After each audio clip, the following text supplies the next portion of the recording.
ঠিক এমন এভাবে তুই থেকে যা স্বভাবে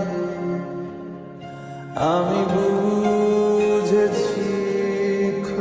hello everyone, good morning, welcome back to my channel. আজকে কিন্তু ঘুম থেকে উঠতে প্রচণ্ড দেরি করে ফেলেছি। 8:30 না 9টার সময় যেন উঠেছি, তো তার জন্য অনেক বকা খেয়েছি। তো কি করব বলো, সকাল সকাল ঘুমটা যদি ক্লিয়ার না হয় তাহলে কিন্তু সারাটা দিন কীরকম জানি ঝিমিয়ে ঝিমিয়ে কাটে আর কি।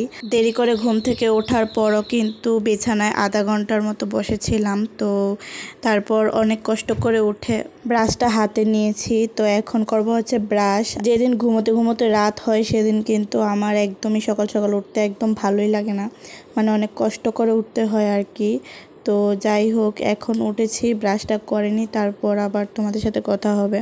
ব্রাশ করার পর একটু ভালো করে ঘরটা গুছিয়ে নিয়েছি, এরপর চলে এসেছে ভাত খেতে। তো সকালের খাবারে ছিল হচ্ছে পেঁপে ভর্তা, কচুর ফুলের ভর্তা, আর হচ্ছে তোমার ঢেঁকির শাকের একটা শুকনো শুকনো করে তরকারি। আর আজকে এত পরিমাণ দেরি করে ফেলেছি ঘুম থেকে উঠতে উঠতে, একদম মানে ভাত খাওয়ার টাইম হয়ে গিয়েছে। আর আজকে তাড়াতাড়ি স্নান করে ফেলবো, তার জন্য আমার আলমারি থেকে একটা নতুন জামা বের করে নেবো আর কি। আর নতুন জামাটা বের করার কারণ হচ্ছে আজকে প্রচণ্ড পরিমাণ বৃষ্টি হচ্ছে, ঠান্ডা ঠান্ডা ওয়েদার, তো সেই কারণে আজকে এই জামাটা পরে নেব। গরমের মধ্যে কিন্তু আমার নতুন জামা পরতে একদমই ভালো লাগে না, শুধু এটা না, কোনো জামাই ভালো লাগে না। গরমের নতুন জামা পরলে যেমন আরও বেশি গরম লাগে, তার জন্য আমি নতুন জামাগুলো রেখে দিই ঠান্ডা দিনের জন্য, মানে শীতের দিনের জন্য আর কি। তো শীতের দিনে এগুলো পরে পরে তারপর গরমের দিনে পরিমাণ তখন একটু সফট হয়ে যায়, অনেক দিন পরতে পরতে কাপড়টা একটু নরম হয়ে যায়, তো সেই কারণে রেখে দিই, শীতের দিন আসলে পরি। তো এখন স্নান করব, আর স্নানের আগে একটু মাথায় হালকা করে তেল দিয়ে দেবো, কারণ আমার চুলগুলো এমনিতেই উড়ে উড়ে থাকে, তো সেই কারণে হালকা করে তেল না দিলে ভালোই লাগে না। যতই দামি শ্যাম্পু লাগাই না কেন, যাই দিই না কেন, সিরাম টিরাম যাই বলো, আমার চুলগুলো এরকম উড়ে থাকে। আর এই চুলগুলো আমার একদমই ভালো লাগে না, দেখতে একটু ঘন দেখায়, কিন্তু এগুলো কি আমার কিন্তু মাথাতে একদমই চুল নেই। আমি সত্যি কথা, মানে এটা মানে দেখতে বোঝা যায় না, কিন্তু সত্যি যখন আমি তেল দেবো, যেদিন মাথায় একদম চুবিয়ে তেল দেবো সেদিন তোমরা লক্ষ্য করে দেখো আমার কিন্তু পুরো মানে যে মাথার স্মৃতি দেখা যায়। আর আমি কিন্তু অনেক ধরনের রেমেডি, মানে হোম রেমেডি যেগুলো, সেগুলো অনেক ইউজ করেছি, কিন্তু কোনো রকম ফল পাইনি। আর একটা হাস্যকর কথা বলি, আমি যখন ক্লাস 8-এ পড়ি তখন একবার চুলের মধ্যে দিয়েছিলাম হচ্ছে কলা মধু পেস্ট করে দিয়েছিলাম। তো যেদিন দিয়েছি আধ ঘন্টা রাখার কথা বলেছিল, মানে যে পত্রিকাটা দেখে দেখে তখন আমি এগুলো বানাতাম। তো দিয়েছিলাম চুলের মধ্যে, তখন তো চুলগুলো আরও লম্বা ছিল। তো দিয়েছি, তো দেওয়ার পর আধ ঘন্টা পর যখন চুলটা শ্যাম্পু করতে গিয়েছি তখন তো এই কলাগুলো ছাড়ছেই না, মানে এতটা পরিমাণ আমার এই চুল থেকে এইগুলো ছাড়ার জন্য কিন্তু প্রায় 5-6 জন, আমাদের বাড়িটা তখন অনেক বড় ছিল, আমাদের ফ্যামিলি অনেক বড় ছিল, তো 5-6 জন আমার এই চুল থেকে এই কলাগুলোই ছাড়িয়েছে। হয়তো বা আমার কোনো একটা ভুলের জন্য এরকম হয়েছে, তো ভেবেছিলাম আমি তো পুরো টাক হয়ে যাব, কিন্তু না, অনেক কষ্ট করে এগুলো ছাড়ানো হয়েছিল। এই দিনের পর থেকে কিন্তু আমি যে কোনো হোম রেমেডি ইউজ করতে ভীষণ ভয় পাই। তো চুলে তেল দেওয়ার পর কিন্তু একটু নখ কেটে নিয়েছিলাম, কারণ নখটা আমার বড় থাকলে একদমই ভালো লাগে না। আর এই যে দেখতে পাচ্ছ নতুন ড্রেসটা পরেছি, মানে এটা কিন্তু মোটামুটি নাইটির মতোই, এটা হাঁটু অবধি ছিল, মানে হাঁটুর নিচে ছিল, আর একটা পকেট ছিল, সেই কারণে আমার বেশি ভালো লেগেছে ড্রেসটা। তো এখন ময়শ্চারাইজার লাগাচ্ছি, নিভিয়ার ময়শ্চারাইজার আর কি, সবসময় যেটা ইউজ করি তোমরা যেটা দেখতে পাও। আর যতই গরম হোক না কেন এগুলো কিন্তু লাগানো খুবই দরকার, কিন্তু আমার একদমই ভালো লাগে না এত গরমের মধ্যে লাগাতে। আর তুই ছাড়া গতি নেই, ছুঁয়ে দে আমন ফুটে যাবে ফুল, ভিজে যাবে গা, কথা দেওয়া থাক গেলে যাবি চোখের বাইরে মা, ছুঁয়ে দে আমন ফুটে যাবে ফুল, ভিজে যাবে গা, কথা দেওয়া থাক গেলে যাবি চোখের বাইরে না।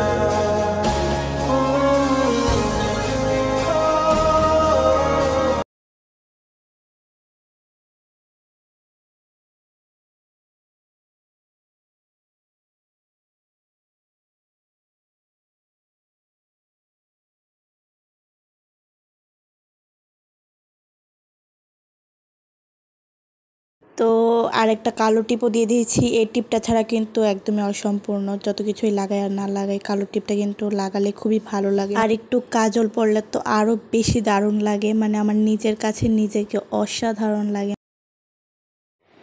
এই দেখো আমার ভিডিওর সেটআপ। আর এই যে এখানে 2 বাক্স কানের নিয়ে বসেছি। সরি, তো এখানে 2 বাক্স শুধু কানের না, গলারও ছিল সাথে, মানে গলার হার আর কি। তো আজকে কিন্তু একটা ভিডিও শেয়ার করেছিলাম, আর এই ভিডিওটা কিন্তু তোমরা দেখতে পারো মাই জুয়েলারি কালেকশন একটা ভিডিও করেছিলাম, তো তোমরা চাইলে দেখতে পারো আমার চ্যানেলে গিয়ে। তো দুপুরে স্নান করে ভাত খেয়ে তাড়াতাড়ি করে চলে গিয়েছিলাম পড়াতে, আর আজকে অনেকটাই দেরি হয়ে গিয়েছিল পড়াতে যেতে। আর পড়ানো হয়ে যাওয়ার পর কিন্তু কলা গাছের পাতা আর অম্রপল্লব বা 2টো ফুলের কলি নিয়ে নিয়েছিলাম। পড়ানো শেষে মা চলে এসেছিল পুরোনো বাড়িতে, তো মাকে নিয়ে ভাইকে নিয়ে চলে গেলাম একটু বাজারে, কারণ কালকে যেহেতু বিপত্তারিণী পুজো, তো সেই কারণেই বাজার করতে গিয়েছিলাম। বাজারে গিয়ে দেখলাম যে ফলের দাম এতটা পরিমাণ বাড়িয়ে দিয়েছে, যেহেতু কালকে পুজো ছিল তার জন্য।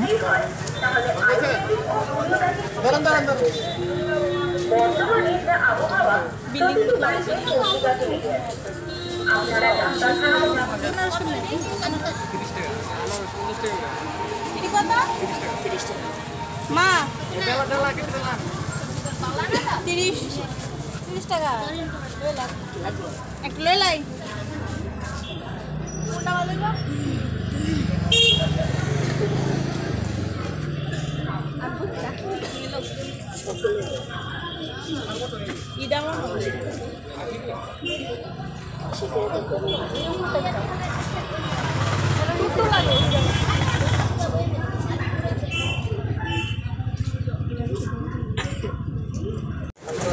তোর মাথা লেগে কিছু দেওয়া যায় না। ফলের বাজার করার পর কিন্তু চলে এসেছি চাটের দোকানে চাট খাবো বলে। ভেবেছিলাম চাটের দোকানে চাটটা দাঁড়িয়ে দাঁড়িয়ে খাবো, তারপর ভাবলাম যে বাড়িতে গিয়ে একটু রেস্ট নিয়ে হাত পা ধুয়ে ভালো করে তারপর খাবো, তো তার জন্য বাড়িতে প্যাক করে নিয়ে চলে আসলাম। চাটটা আনার 1 ঘন্টা না 1.5 ঘন্টা পর আমি জানি খেয়েছিলাম, আর এই চাটটা কিন্তু পুরোপুরি গরম থেকে ঠান্ডা হয়ে গিয়েছিল। আগে যেহেতু শর্ট ভিডিও আপলোড করতাম, তো এডিটটাও এত বেশি টাইম লাগতো না, 1-1.5 ঘন্টার মধ্যেই হয়ে যেত। আর এখন যেহেতু একটু বড় ভিডিও আপলোড করি, তো সেই কারণে অনেকটা টাইমে লাগে, প্রায় 2-2.5 ঘন্টা, এর থেকে বেশিও লাগে। বাজার থেকে আসার পর একটু এডিট নিয়ে বসেছিলাম, আর এডিটটাও যতক্ষণ অবধি শেষ না করছিলাম ততক্ষণ অবধি কিন্তু উঠতেই ইচ্ছে করছিল না। এডিটটা শেষ করেছি, তারপর উঠে তারপর চাটটা খেয়েছি, আর চাটটা কিন্তু গরম এনেছিলাম, আর চাটটা খেতে খেতে পুরোপুরি ঠান্ডা হয়ে গিয়েছিল। এটা হচ্ছে নতুন একটা ফল, ফলটার নাম হচ্ছে পিচ ফল। এই যে ফলটা বড় তাগাড়িতে কিন্তু 13 রকমের ফল আছে, আর এখানে 5 রকমের মিষ্টি।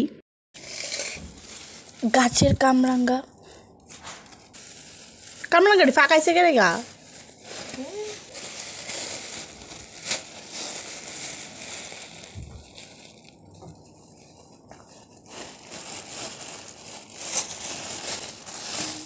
ফান না রে কাদি ফান সুবার তো ওই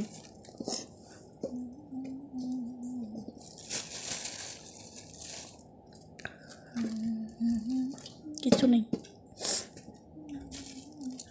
আপেলটা না সুন্দর।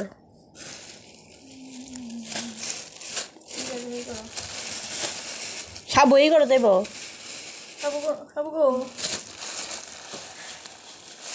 না ডাইল নেই।